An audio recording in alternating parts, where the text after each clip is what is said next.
Salve, salve galera! Professor Danilo por aqui. Hoje esclarecer as dúvidas da segunda aula de negócios eletrônicos do curso de logística que aconteceu na semana passada. Alguns alunos enviaram algumas dúvidas e eu quero esclarecer para vocês e pode ser útil aí para todos os demais alunos também. Então vamos lá!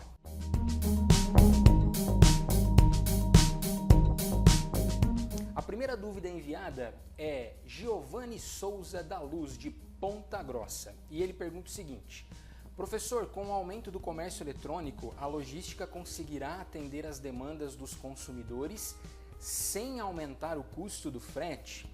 Giovanni, obrigado por sua pergunta. Olha só, é uma questão de criatividade. Em todo tipo de cenário de mercado, nós precisamos sempre inovar. Então a logística também vai precisar inovar, seja em melhorar os seus serviços, seja em reduzir custos, seja em ganhar eficiência ou unindo todos esses fatores. Então sempre é preciso pensar diferente, pensar em estratégias novas.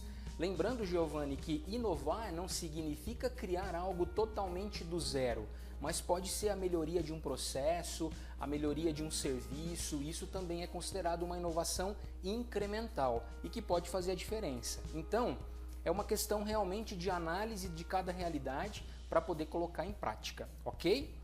Mais uma pergunta. Cláudio Bernardes de Oliveira, de Dracena, São Paulo. E o Cláudio diz assim: professor, qual o seu conceito das vendas pela internet que consegue vender com preço bom e com frete grátis? Cláudio, nós usamos um exemplo disso na nossa aula ao vivo. A gente tem que tomar muito cuidado com propostas mirabolantes, porque nós sabemos que todos os lojistas não conseguem fazer nenhum tipo de milagre. Então a gente tem que tomar muito cuidado.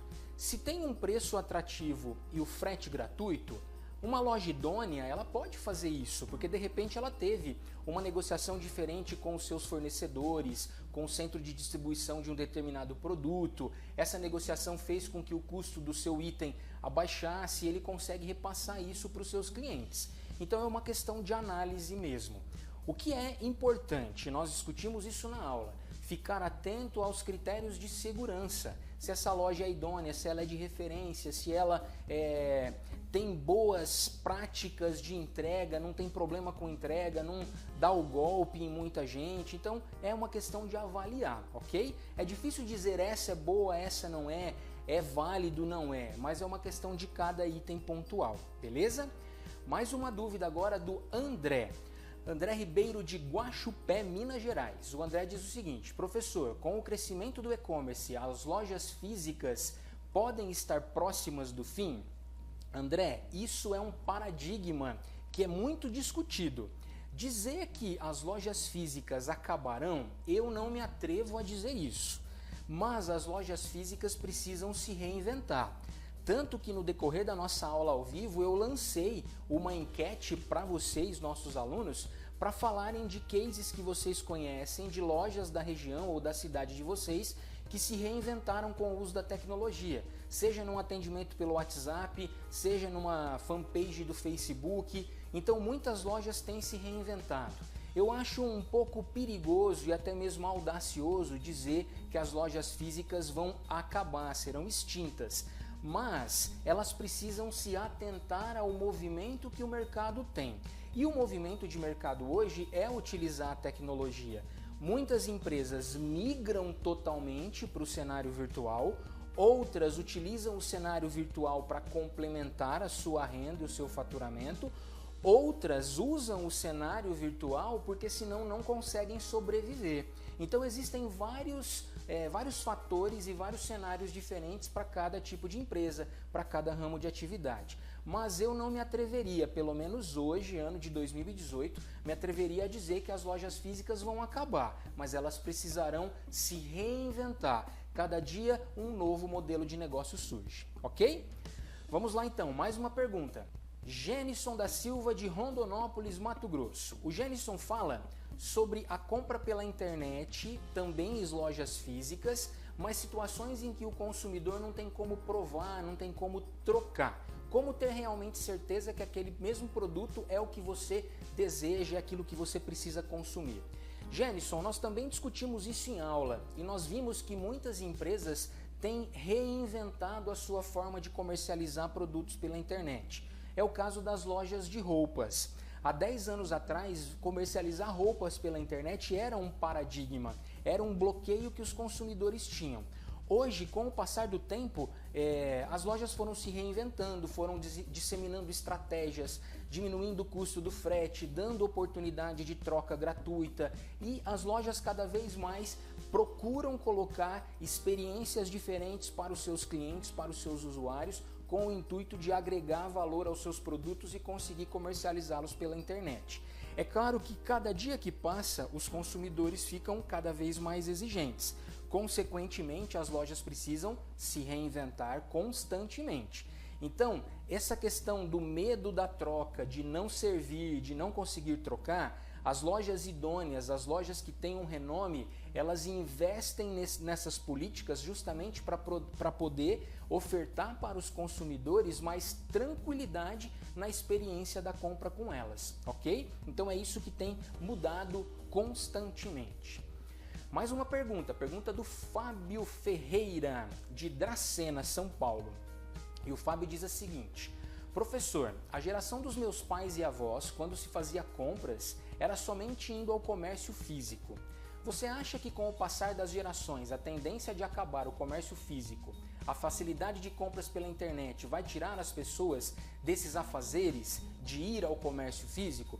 Fábio, agora há pouco eu respondi uma pergunta muito parecida com a sua, se a loja física vão acabar. É claro que você pensar na experiência da pessoa ir fisicamente na loja é uma experiência diferente do que ela comprar virtualmente.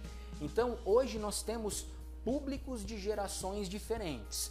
Os meus pais e avós, que foram gerações que nasceram numa era que não tinha tecnologia nenhuma. Eu nasci em uma era em que a tecnologia começou a se inserir, então eu fui uma geração, eu sou do final da década de 70, uma geração que aprendeu a conviver com a tecnologia. Já a minha filha é uma geração que nasceu totalmente tecnológica. Então, se você até buscar um pouquinho o comportamento da geração X, geração Y, nativos digitais e também os baby boomers, que são aqueles mais antigos lá, a geração do meu pai e da minha mãe, por exemplo, são os baby boomers. Se você buscar informações sobre isso, Fábio, você vai entender um pouquinho o comportamento das gerações e ver que eles podem se inserir nesse mercado, mesmo sendo com um pouquinho mais de idade, e a tendência é que eles se insiram, porque a tecnologia veio justamente para agregar valor a esses negócios, ok? Então, acabar o mercado físico, pelo menos hoje, eu não acredito. Não sei se futuramente isso pode acontecer, mas hoje eu não acredito que está muito próximo disso acontecer. Mas a tecnologia precisa agregar valor a ele, ok? Vamos lá.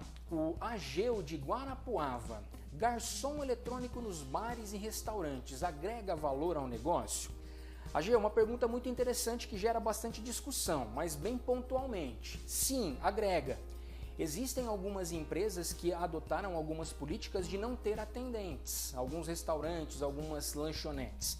Você tem um totem, você faz o pedido pelo totem, paga com cartão de crédito e apenas retira o seu pedido no balcão.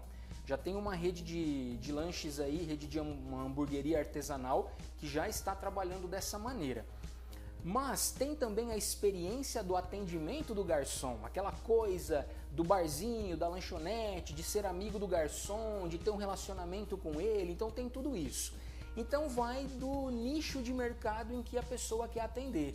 Se eu penso em ter agilidade, em ter redução de custos, em querer proporcionar uma experiência, um viés tecnológico para o meu cliente, então eu posso pensar nessa questão do garçom virtual, do garçom eletrônico. Caso contrário, eu preciso ainda manter a experiência do contato com o garçom, que muita gente gosta, ok? Mais uma aqui. Marcelo Cláudio de São Vicente, ele diz o seguinte: com a chegada do Motorola PT 550 no Brasil na década de 90, acredito que ninguém daquela época conseguiria imaginar o futuro rápido onde chegamos. O comércio eletrônico ainda tem muita resistência por parte das gerações antigas. O que poderíamos fazer para facilitar o acesso ao mundo virtual para essas gerações?